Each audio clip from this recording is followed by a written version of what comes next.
ठाणे ग्रामीण पोलीस शिपाई भरती 2026 ला झालेला पेपर 2024-25 ची एक्झाम होती. तर या पेपरमध्ये मराठी व्याकरणाचे आपले प्रश्न आज आपण विश्लेषणासहित अगदी डिटेलमध्ये इथे बघणार आहोत. तर मी शुभांगी सुग्रे तुम्हा सगळ्यांचं स्वागत करते आपल्या ठाणे ग्रामीणच्या मराठी व्याकरणाच्या प्रश्नांमध्ये. सगळ्यात 2026 मध्ये कुठला पेपर अवघड म्हटलं तर सगळ्यांच्या डोळ्यासमोर एकच नाव येतं, ते म्हणजे ठाणे ग्रामीण. आधी भंडाराला लोक घाबरायचे, त्याच्या आधी मुंबईला घाबरायचे, बट आता ठाणे ग्रामीणला यावर्षी ठाणे ग्रामीण तुम्हाला घाबरवले. बट पेपर बघितल्यावर तुमच्या लक्षात येईल की घाबरायचं काहीच कारण नाहीये. कन्सेप्ट सगळ्या जर क्लिअर असतील तर प्रश्न सुद्धा आपोआप सुटतायत. तसंच आपलं मराठी व्याकरण या पेपरमध्ये तुम्हाला पहिले 5-6 प्रश्न सोडले तर नंतरचे ते मराठी व्याकरणाचे प्रश्न आहेत ते प्रश्न तुम्हाला पाहायला भेटतील. बघायला फक्त मोठे मोठे प्रश्न वाटतात. कंबाईंड मेन्सचा जसा पेपर असतो ना तसा हा आपला मराठी व्याकरणाचा ठाणे ग्रामीणचा पोलीस भरतीचा पेपर आहे. लेंथी क्वेश्चन आहेत, बट कन्सेप्ट जर क्लिअर असेल सगळ्या कन्सेप्ट ऑलरेडी आपल्या इंडिव्हिज्युअल क्वेश्चन त्याच्यावर निघून सॉल्व्ह झालेले आहेत आधीच. तेच फक्त एकत्रित करून एक आपला इथं प्रश्न बनवलेला आहे मोठावाला. तर पूर्ण डिटेलमध्ये बघूयात. चला ठाणे ग्रामीण प्रश्नांना सुरुवात करूयात. पहिला प्रश्न, त्रिविष्टप या शब्दाचा समानार्थी शब्द आपल्याला ओळखायचा आहे. तर बघा नव्याने ऍड केलेला, याच्या आधी पीवायक्यू नव्हता, हा नव्याने ऍड केला, लक्षात ठेवा. त्रिविष्टप या शब्दाचा समानार्थी शब्द कुठला आहे? स्वर्ग, विष्टा, त्रेधा आणि मुद्रा. तर त्रिविष्टप म्हणजेच काय? तर त्रिविष्टप म्हणजे स्वर्ग. Option first. पाठांतर ठेवा शब्दसंग्रह आजकाल जास्त विचारले जात आहेत. नेक्स्ट क्वेश्चन आहे, राजाचा शिक्का सांभाळणारा खालील पैकी कोण? राजाचा जो शिक्का सांभाळतो किंवा ज्या मुद्रा उठवण्याचं काम ज्याच्या हातामध्ये असतं त्याला काय म्हणतो आपण? राजशिक्का, शिक्केनवीस, शिक्का सांभाळणारा आणि शिलालेखी. तर जो राजाचा शिक्का सांभाळतो, राजाचा शिक्का सांभाळणारा, शिक्केनवीस म्हणजेच कुठला पर्याय राईट आला आपला? Option second right. पुढचा प्रश्न आहे, गतानुगतिक या अलंकारिक शब्दाचा अर्थ ओळखायचा आहे. बऱ्याच विद्यार्थ्यांनी हा सुद्धा प्रश्न चुकवला होता. वर्षानुवर्ष, पिढ्यानपिढ्या, अंधानुयायी आणि गुंतागुंतीचे. काय येईल बरोबर?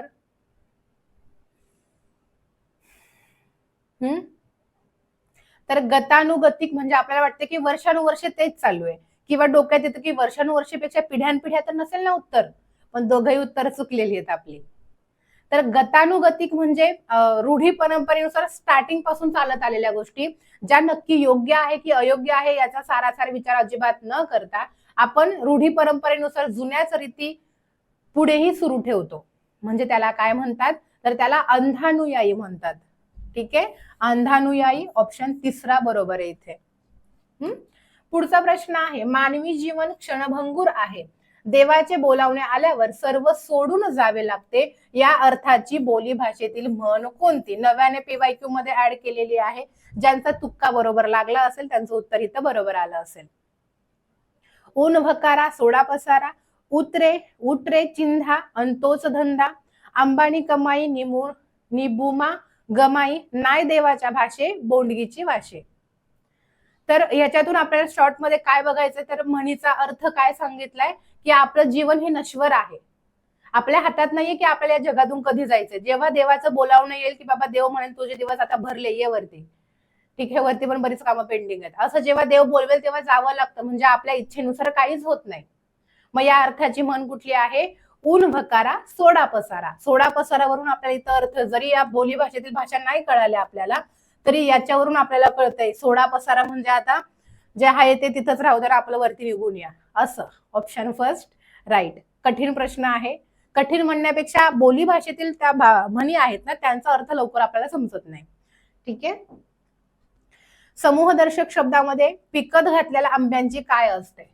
फक्त आंब्यांची नाही विचारलंय, तर आपण ते आंबे बघा मे महिन्यामध्ये जेव्हा आंबे येतात पिकत घालतो आपल्या त्या गावाकडे पोत्यांच्या खाली घालतात पिकायला, किंवा ते वाळलेली जी मका वगैरे असते त्याच्या खाली आपण आंबे पिकायला घालतो. तर त्या पूर्ण याला काय म्हणतो? राशीला, समूह, आंब्यांच्या समूहाला काय म्हणतो आपण? तर आंब्यांची, पिकत घातलेल्या आंब्यांची काय असते? अढी असते. रास जर असतं तर दिलं असतं बरोबर उत्तर ना. एकदम हळू चालू, काही घाई नाहीये, कारण ठाणे ग्रामीण या नावानेच तुम्हाला ऑलरेडी घाबरवून ठेवलंय. अवघड काहीच नाहीये, कन्सेप्ट क्लिअर पाहिजेत. अजून तर त्या टाईपचे प्रश्न पुढे यायचेत आपल्याकडे. आता हा प्रश्न आहे अलंकारावर झालेला प्रश्न आहे हा. भृंगे विराजित नवी अरविंद पत्रे, पाहुणी मानुनी तिचीच विशाल नेत्रे, घालीन अंजन अशा मतीने तटाकी, कांते वृथा उतरलो भिजलो विलोकी. तर याचा अलंकार आपल्याला ओळखायचा आहे. कुठला असेल अलंकार? अतिशयोक्ती, भ्रांतिमान, ससंदेह, असंगती.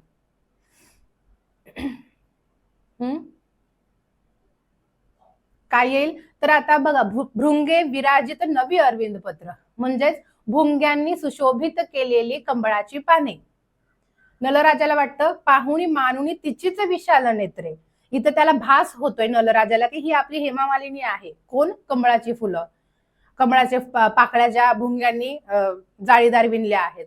ठीक आहे, त्याला वाटतं की ही आपली वालीच आहे. तर मग ते काय करतात, त्याला वाटलं की ही एकदम सुंदर दिसते, फक्त याच्यात कमतरता आहे की बाबा तिने डोळ्यात अंजन नाही घातले, काजळ नाही लावले. त्यामुळे त्याने असा विचार केला की घालेलं अंजन अशा मतीने तटाकी, तिच्या डोळ्यात मी जाऊन काजळ घालेल म्हणजे ती पूर्ण होईल असं. तर कांते वृथा उतरलो, राजा पुढे गेला, पुढे सरसावला काजळ घालण्यासाठी. भिजलो विलोकी, भिजल्यानंतर त्याला कळाले की अरे बाबा हे तर आपले कमळाची फुलं आहे हे. ठीक आहे, म्हणजे काय झाले, भास झालाय त्याला, कृती नाही केलीये पुढे, लक्षात ठेवा. त्यामुळे फक्त भास झालाय म्हणून भास झाल्यानंतर तशी कृती पुढे केलीये म्हणून भ्रांतिमान. आणि फक्त भास होऊन मनात द्विधा अवस्था होते तेव्हा ससंदेह. हा दोरखंड की साप. फक्त भास झालाय म्हणजे ससंदेह, आणि भास झाल्यानंतर पुढे जाऊन हातात उचलून बघितलं ते म्हणतात भ्रांतिमान. कळालं? क्रिया पुढे केल्याच्या नंतर ते घडतं भ्रांतिमान मध्ये. आता इथे फक्त शंका नाही आली त्याच्या डोक्यात की आपली हेमामालिनी आहे का कमळाचं फुल आहे, नाही, त्याने गृहीतच धरले की ही आपली हेमामालिनी आहे असं. Option second right. पुढचा प्रश्न आहे, पुढील वाक्यातील प्रत्येक शब्दाची जात ओळखायची. इथपर्यंत सगळे प्रश्न सोपे आहेत. हा पण सोपा आहे, कारण वन लाईनर आहे ना, वन लाईनर सगळेच प्रश्न सोपे वाटतात आपल्याला. बघा, मी महात्माजींना प्रत्यक्ष पाहिले, वाक्यपृथक्करण नाहीये, सॉरी, प्रत्येक शब्दाची जात ओळखायची. आता मी हे काय आहे?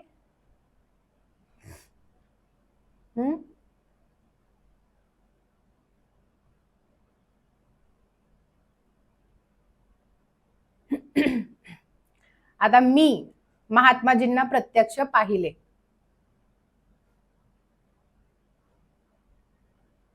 पर्यायांमध्ये काहीतरी गडबड वाटतेय. बघा, मी हे काय आहे? सर्वनाम आहे. महात्माजींना हे महात्माजी काय आहे? नाम आहे. प्रत्यक्ष काय आहे? क्रियाविशेषण अव्यय आहे. आणि पाहिले हे काय आहे? क्रियापद आहे. तर एकही पर्याय आपल्याला असा इथं दिसत नाहीये. फक्त हे लक्षात ठेवा, सर्वनाम, नाम, क्रियाविशेषण आणि क्रियापद असं उत्तर आपलं इथे असणार आहे. ठीक आहे, क्रियापद, नाम, सर्वनाम, क्रियापद, विशेषण असं दिलंय. ठीक आहे, तर हा अनुक्रम लक्षात ठेवा. चला पुढे. पुढचा प्रश्न आहे, खालील वाक्यांतील क्रियापदाचा प्रकार आपल्याला इथे ओळखायचा आहे. मी घरी पोहोचण्यापूर्वीच सांजावले, हा पण झालेला प्रश्न. इथपर्यंत एवढं काही वाटत नाही आपल्याला पेपरमध्ये. सांजावले, पित्त झाल्यामुळे त्याला आज मळमळते, उजाडले तेव्हा सकाळचे 6 वाजले होते आणि आजच दिवसभर सारखे गडगडले. शक्य क्रियापदे, प्रयोजक क्रियापदे, भावकर्तृक क्रियापदे आणि अनियमित क्रियापदे. काय येईल बरोबर? क्रियापदाचा कुठला प्रकार बरोबर? सांजावणारं कोण? दिलेलं नाहीये. सांजावणं म्हणजे संध्याकाळ होणं, ती एक अवस्था आहे. मळमळणारं कोण? त्याला मळमळते, पण कोण? मळमळणं ही एक अवस्था आहे ना. ठीक आहे, उजाडले, उजाडणारं कोण? दिलेलं नाहीये. सकाळ उजाडत नाही, ती एक अवस्था आहे. आणि आज दिवसभर सारखे गडगडते, गडगडणारं कोण? दिलेलं नाहीये. ठीक आहे, गडगडणारं कोण? दिलेलं नाहीये. त्यामुळे कर्ता वाक्यात दिलेला नाहीये. कर्त्याचा भाव फक्त क्रियापदात दिलाय, म्हणून याला आपण म्हणतो भावकर्तृक क्रियापद किंवा अकर्तृक, म्हणजे कर्ता नाही. प्रयोगामध्ये सुद्धा आहे हा प्रयोग सेम. Option 3 right. पुढचा प्रश्न आहे, खालील शब्दांचे समास अनुक्रमे आपल्याला ओळखायचे. अभद्र, सुखद, भाजी भाकरी आणि ऋणमुक्त सॉरी. नंद बहुव्रीही, उपपद तत्पुरुष, समाहार द्वंद्व, पंचमी तत्पुरुष, अव्ययी भाव, विभक्ती तत्पुरुष, द्विगु कर्मधारय, विभक्ती बहुव्रीही, व्याधिकरण, तत्पुरुष, द्विगु आणि द्विगु. सॉरी.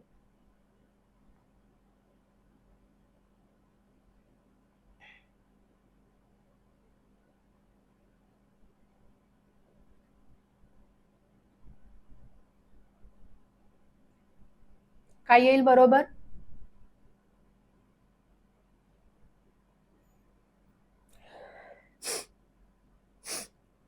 सॉरी.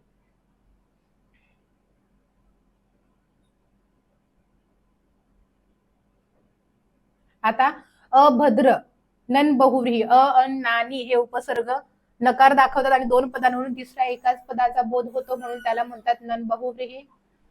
त्यानंतर आहे सुखद म्हणजे सुख देणारे, नारा नारी नारे प्रत्यय लागतो, तो क्रियापद म्हणून वापरला जाऊ शकत नाही म्हणून त्याला म्हणतात उपपद तत्पुरुष किंवा कृदंत तत्पुरुष. त्यानंतर आहे भाजी भाकरी. भाजी भाकरी म्हणजेच काय? भाजी भाकरी व इतर साधे खाद्यपदार्थ. समाहार द्वंद्व समास आहे. पंचमी तत्पुरुष ऋणमुक्त म्हणजेच ऋणातून मुक्त, ऊन प्रत्यय लागतोय. ठीक आहे.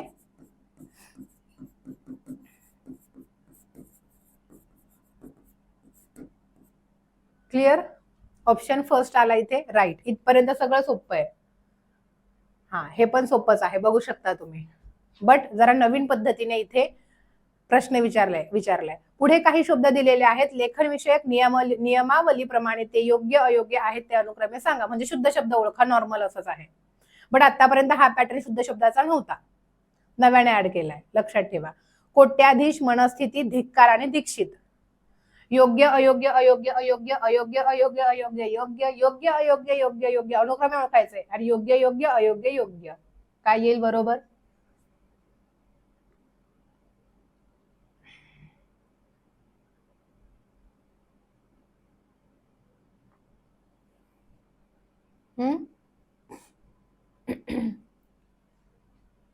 कोट्याधीश असतं का? कोट्याधीश असतं.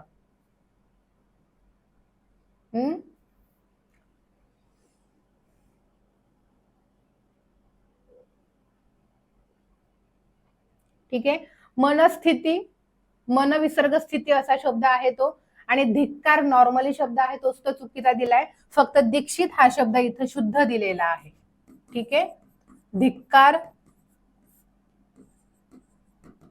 मनस्थिती, कोट्यधीश. क्लिअर? त्यामुळे अयोग्य अयोग्य अयोग्य योग्य ऑप्शन सेकंड राईट आला. शब्द सुद्धा दीक्षित वगैरे नवीन होता. कोट्याधीश आधीचाच आहे, मनस्थिती सुद्धा जुना आहे. हा शब्द फक्त नव्याने ऍड केलाय. म्हणून नेहमी लक्षात ठेवा, शब्दसंग्रहांमध्ये जे आहेत आपले शुद्ध शब्द, समानार्थी, विरुद्धार्थी, म्हणी, वाक्प्रचार नवनवीन विचारले जात आहेत. बोली भाषा पण वेगवेगळ्या विचारल्यात. आता काय त्यासाठी आपण दुसऱ्या बोली भाषा शिकायला नाही जाणार आहे, बट ज्या पुस्तकात आहेत त्या लक्षात ठेवा. तुम्ही पाठांतर करा, पाठांतर वाढवा तुमचं ऍक्च्युली. पुढे आहे खालील व्यंजनांतील महाप्राण अल्पप्राण व्यंजने व त्यांचे प्रकार आपल्याला अनुक्रमे ओळखायचे आहेत. क, ज, फ आणि द. इथपर्यंत बघितलं सोपं वाटतंय. पर्याय बघितल्यावर काहीतरी ईशत बिशत काहीतरी दिले असं वाटतंय आपल्याला.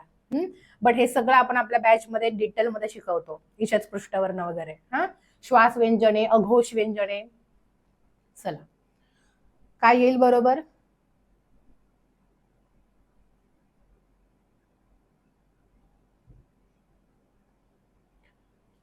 बघा, क काय आहे? क कठोर वर्ण आहे, राईट. च, छ, ज मृदू आहे. प, फ कठोर आहे. पहिली दुसरी लाईन कठोर. त, थ, द मृदू आहे. आता मग कठोरला काय म्हणतात आणि मृदूला काय म्हणतात ते आपल्याला इकडे ओळखायचंय. क्लिअर?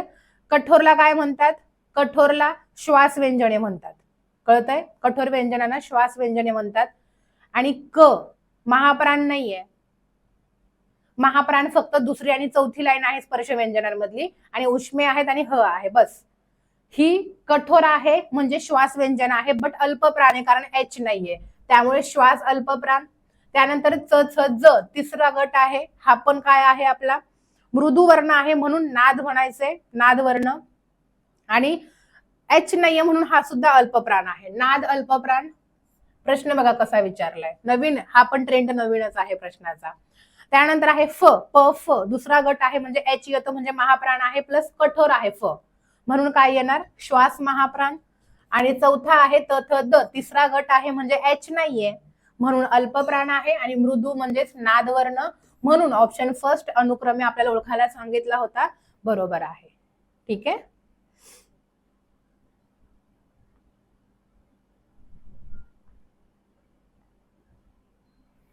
क्लिअर. जाऊयात पुढे. सोपं होतं, फक्त हळूहळू आपल्याला पेपर सोडवायचा होता. तेव्हा मुलांनी बऱ्याच चुका केल्या, कारण पहिल्यांदाच असा ठाणे ग्रामीणचा पेपर समोर आला, याच्या आधी असा पेपर नव्हता तेव्हा. त्यामुळे प्रश्न समोर बघितल्या मुलं घाबरली आहेत. बट आपल्याला तसं करून नाही चालणार आहे, कारण आपल्याला आता थोडीशी मेंटॅलिटी तयार झाली आहे की प्रश्न अचानक कुठले पण येऊ शकतात समोर, तर तसं आपण तयार पाहिजे त्यासाठी. पुढचा प्रश्न आहे, पुढील शब्दांची संधी अनुक्रमे ओळखायची आहे. आता हा प्रश्न जो आहे बऱ्याच विद्यार्थ्यांचा गोंधळ उडालाय, तर आपण बघूयात नक्की का गोंधळ उडालाय. बुद्धी अधिक उर्मी, शुद्ध अधिक पिपासा, बृहत अधिक मुंबई, सत अधिक शिष्य. चलो द्या उत्तर.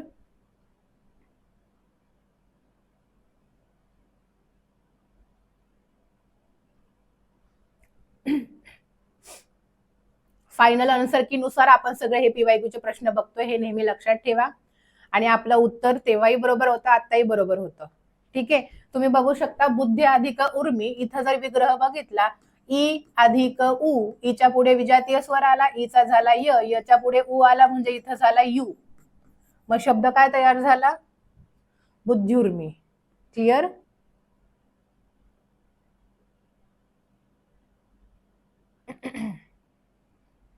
बुद्धी अधिक उर्मी, बुद्धी उर्मी शब्द तयार झाला, पहिला बरोबर आहे तो. त्यानंतर शुद्ध अधिक पिपासा, हा काय आहे आपला? पहिल्या शब्दातील शेवटचा वर्ण काय आहे? कुठलाही वर्ण असू दे, दुसऱ्या शब्दातील पहिला वर्ण कठोर वर्ण आहे, म्हणून पहिल्या शब्दामध्ये बदल होऊन त्याच्याच गटातील प्रथम कठोर व्यंजन येऊन संधी तयार होते, त अधिक प, हा हलांत नाहीये, प हे जोडाक्षर तयार झालं. क्लिअर. शुद्ध अधिक पिपासा, शुद्ध पिपासा आला, शुद्ध पिपासा. नीट बघा. ठीक आहे. त्यानंतर आहे बृहत अधिक मुंबई. आता इथे काय आहे? तर बघा, पहिल्या शब्दातील शेवटचा वर्ण कुठलाही वर्ण असू दे, दुसऱ्या शब्दातील पहिला वर्ण जर अनुनासिक असेल तर पहिल्या शब्दामध्ये बदल होऊन त्याच्या जागी त्याच्याच गटातील अनुनासिक येऊन संधी तयार होते, म्हणजे अनुनासिक अधिक अनुनासिक ही अनुनासिक संधी झाली. तथ द न, नळाचा अधिक मू, जसाच्या तसा, मू हे जोडाक्षर तयार झालं. आला का बृहन मुंबई शब्द? काही घाई नाहीये, नीट समजून घ्या. इथे सत शिष्य, नियम आहे याचा, काय आहे? तच्या पुढे श आला म्हणून तचा च झाला आणि शचा छ झाला म्हणून छ इथे आला. आता बघा, स आणि श जसाच्या तसा येणार. पहिला स, तच्या जागी आला छ, च, आणि शच्या जागी आला छ, त्याची वेलांटी त्याला देऊन टाकली. पुढचा श जसाच्या तसा. काय शब्द तयार झाला? सत अधिक शिष्य, सत्शिष्य. आहे का काही गोंधळ होण्यासारखं? आता असंच असं तुम्हाला मी एक्सप्लेन करून सांगितलंय. ठीक आहे. तरी बऱ्याच विद्यार्थ्यांनी यापैकी नाही उत्तर दिलं होतं, तर आपलं बरोबर उत्तर हेच, तेव्हा पण हेच सांगितलं होतं मी, आता पण हेच सांगतेय. फायनल आन्सर की मध्ये सुद्धा तेच उत्तर आहे. क्लिअर. जाऊयात पुढे. हळूहळू सोडवायचे, काही घाई नाहीये, पुन्हा सांगते मी. मोठे प्रश्न बघून तसंही घाबरतो आपण. घ्या. खालील प्रश्नांची उत्तरे योग्य क्रमाने द्यायच्यात आपल्याला. नाम व सर्वनामे यांचा वाक्यातील क्रियापदाशी किंवा इतर शब्दांशी येणारे संबंध ज्या विकारांनी दाखवले जातात त्या विकारांना काय म्हणतात? ठीक आहे. बाळांनो या शब्दात असणारी विभक्ती कोणती? सप्तमी विभक्तीचे दोन्ही वचनातील प्रत्यय सारखे आहेत, खरं खोटं करायचंय. आणि देव या शब्दाच्या पंचमी विभक्तीचे अनेक वचन कोणतं? तर अनुक्रमे आपल्याला इथे ओळखायचंय. ओळखा बरं, काय येईल?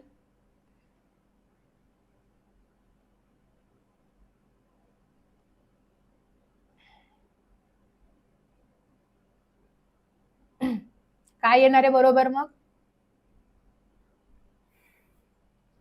बघा, नाम व सर्वनाम यांचा वाक्यातील क्रियापदाशी किंवा इतर शब्दांशी येणारे संबंध ज्या विकारांनी दाखवले जातात त्या विकारांना काय म्हणतात? तर विभक्ती असं म्हणतात. नो अनेक वचनी प्रत्यय आहे संबोधन विभक्तीचा. सप्तमी विभक्तीचे त, इ, आ एक वचन अनेक वचन दोन्हीकडे सारखं असतं, म्हणून हे विधान खरं आहे. आणि देवचं पंचमी विभक्तीचं अनेक वचन विचारले आपल्याला, तर ऊनहून प्रत्यय लावलाय म्हणून देवांहून अनेक वचन विचारले म्हणून वरती अनुस्वार आलाय. ठीक आहे.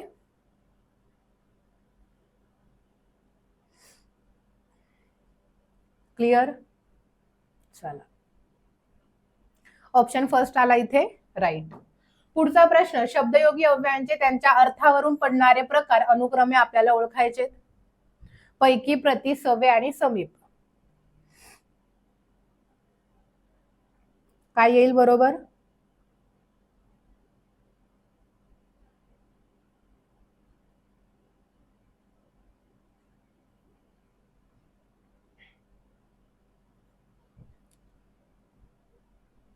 पैकी काय आहे? 10 पैकी 5 हुशार आहेत. भागवाचक. क्लिअर? त्यानंतर प्रति, आई प्रति आदरभाव असावा. दिक्वाचक, दिक्वाचक म्हणजे दिशावाचक, दिशा दाखवली, आदरभाव कोणाप्रती असावा. तिच्या सवे सगळे गावाला गेले म्हणजे साहचर्य, सोबत कळतीये. आणि समीप म्हणजे स्थलवाचक, कुठे तर मज समीप, ठिकाणाचा बोध होते म्हणून स्थलवाचक शब्दयोगी अव्यय. Option first right. सोपं होतं एकदम. पुढचा प्रश्न, पुढील वाक्यातील हृदय नाचणे या शब्दाचे व्याकरण, मूळ शब्द, शब्दाचा प्रकार, पोटप्रकार, लिंग, वचन, विभक्ती, विभक्तीचा अर्थ अनुक्रमे चालवा. वाक्य आहे, हृदय नाचणे स्वातंत्र्यवीर सावरकरांच्या कवितेला नवीन चाल दिली. सोप्पाच की नाही? फक्त नवीन ट्रेंड आहे हा, आधी नव्हता असा विचारला. कळतंय?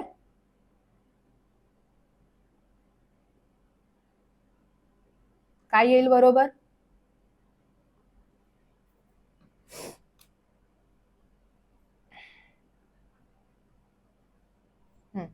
आता बघा, हृदयनाथ हा शब्द काय आहे वाक्यामध्ये? विशेष नाम आहे. क्लिअर? मूळ शब्द आहे हृदयनाथ. राईट? मूळ शब्द हृदयनाथ कुठे दिलाय? बाकी ठिकाणी जायची गरजच नाहीये, इथेच दिलेला आहे मूळ शब्द हृदयनाथ. शब्दाचा प्रकार, हृदयनाथ हे काय आहे? आपलं नाम आहे. मूळ जात नाम आहे. त्याचा उपप्रकार विशेष नाम आहे.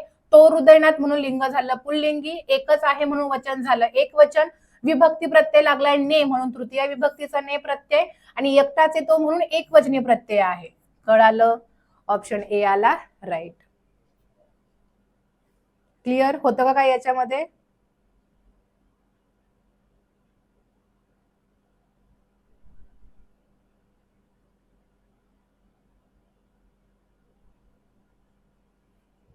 क्लिअर? चलो नेक्स्ट, स्वर संधीच्या बाबतीत पुढीलपैकी कोणते विधान अचूक म्हणजे बरोबर आहे? ए या स्वरापुढे कोणताही स्वर आला तर त्याचा ऐ होऊन पुढील स्वर त्यात मिसळतो. ईच्या पुढे विजातीय स्वर आला तर ई बद्दल य वर्ण येऊन त्यात पुढील स्वर मिसळतो. ओ या स्वरापुढे कोणताही स्वर आला तर त्याचा अ होऊन पुढील स्वर त्यात मिसळतो. ठीक आहे? आता इथे बघा, तुम्ही नीट लक्ष दिलं तर कळतंय आपल्याला अयादी स्वर संधीच्या बाबतीत दिलेलं आहे. अयादी स्वर संधी काय सांगते? ए ऐ ओ औ च्या पुढे ही काय आहे आपली? अयादी स्वर संधी. ठीक आहे? बघा, ए ऐ ओ औ च्या पुढे कोणताही स्वर येऊ दे, मग सजातीय येऊ दे किंवा विजातीय येऊ दे, सजातीय ते येणारच नाही. कोणताही स्वर येऊ द्या, एच काय होणार? ऐ, ऐच आय, हलांत शेवटी, ओच औ आणि औच आव. आता बघा, ईचा य होतो ही यनादेश स्वर संधी आहे. बाकी दोघं अयादी बद्दल सांगितलंय. बघा, ए या स्वरापुढे कोणताही स्वर आला तर एचा ऐ होतो. एचा ऐ म्हणजे हे बरोबर आहे. ईच्या पुढे विजातीय स्वर आला, ईचा य होतो. बरोबर आहे, यनादेश स्वर संधी. ओच्या पुढे कुठलाही स्वर आला तर ओचा अव होतो सांगितलंय. ओचा अव होतो म्हणजे हा सुद्धा बरोबर आहे. मग कुठला पर्याय योग्य? सगळ्याच्या सगळे बरोबर. क्लिअर? एक मिनिट. ए ऐ ओ औ अव होऊन पुढील स्वर त्यात मिसळतो. इथं ओ या स्वरापुढे. ओके,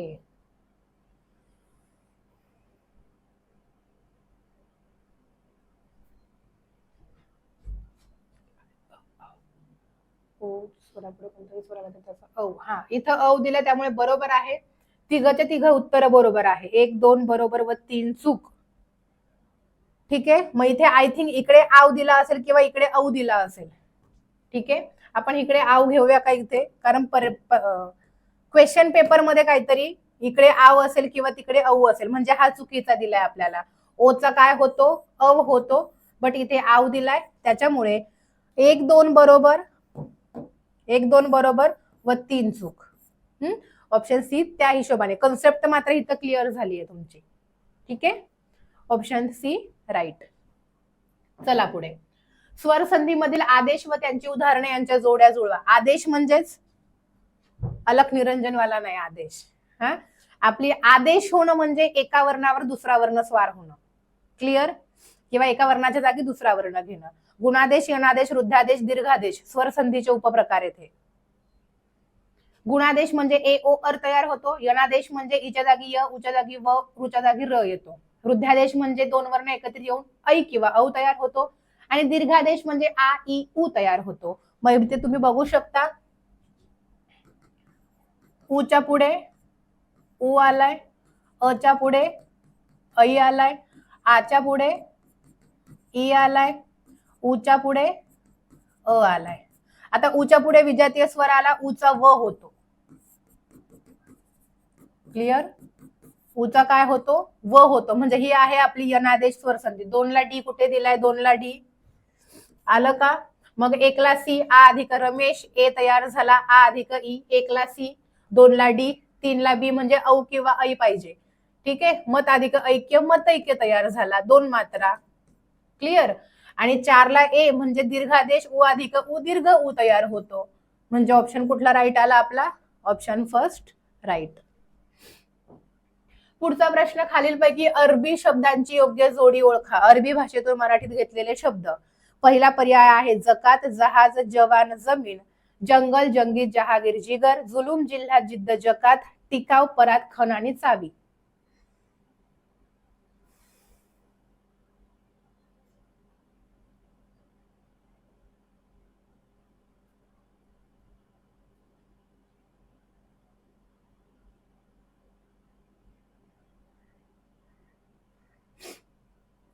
अरबी भाषेतून मराठीत घेतलेले शब्द कुठले आहेत?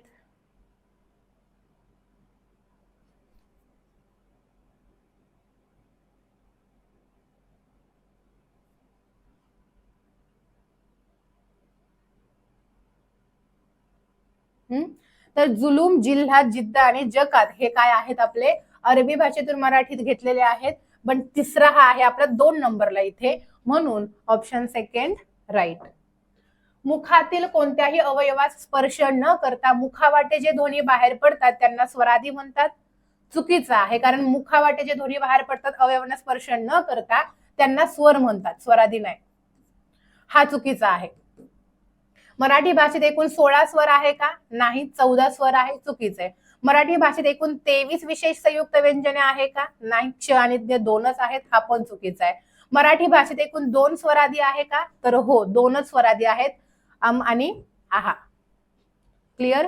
म्हणजे आपल्याला ओळखायचं वरील वाक्य विचारात घेऊन योग्य पर्याय. योग्य पर्याय म्हणजे फक्त कुठला बरोबर आहे? चौथा बरोबर आहे, बाकी तिघही चूक आहेत. Option 3 right. Clear? Lengthy paper होता म्हणून तसाही टाइम लागणार आपल्याला याला. पुढचा प्रश्न आहे, व्यंजनांचे मुख्य 2 प्रकार आहेत, वर्गीय व अवर्गीय सांगितलंय. तर बरोबर आहे हे सुद्धा. व्यंजनांचे 2 प्रकार आहे. एक वर्गीय, वर्गीय म्हणजे आपला कचट तप 25, आणि बाकी सगळे खाली राहिलेले अर्धस्वर, उष्मे, महाप्राण वगैरे, स्वतंत्र वर्ण वगैरे अवर्गीय आहेत. तर हे सुद्धा बरोबर आहे. कठोर, मृदू हे वर्गीय व्यंजने आहेत. तर बरोबर आहे. कठोर, मृदू, अनुनासिक हे तिघही काय आहेत आपले? वर्गीय व्यंजन आहेत. पुढे अनुनासिक, अर्धस्वर हे अवर्गीय व्यंजने आहेत असं सांगितले. तर अर्धस्वर हे अवर्गीय आहे, बट अनुनासिक मात्र वर्गीय आहे. त्यामुळे कुठला चूक, कुठला बरोबर? सॉरी.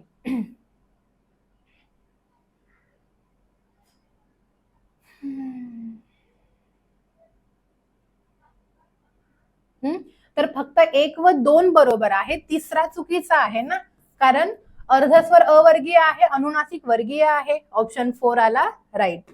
पुढचा प्रश्न, आता शब्दशक्तीचा नव्याने ऍड केलेला आहे, उपप्रकाराचा उपप्रकार इथे विचारलाय. लक्षणा जेव्हा समान गुणांवर आधारलेली असते तेव्हा त्यास गौणी लक्षणा म्हणतात. लक्षणा जेव्हा कार्यकारण भावावर आधारलेली नसते तेव्हा त्यास शुद्धा लक्षणा म्हणतात. गौणी लक्षणेला सादृश्येतर लक्षणं असेही म्हणतात. योग्य पर्याय निवडायचा आहे. सर्व बरोबर, सर्व चूक, फक्त 1 बरोबर, फक्त 2 बरोबर.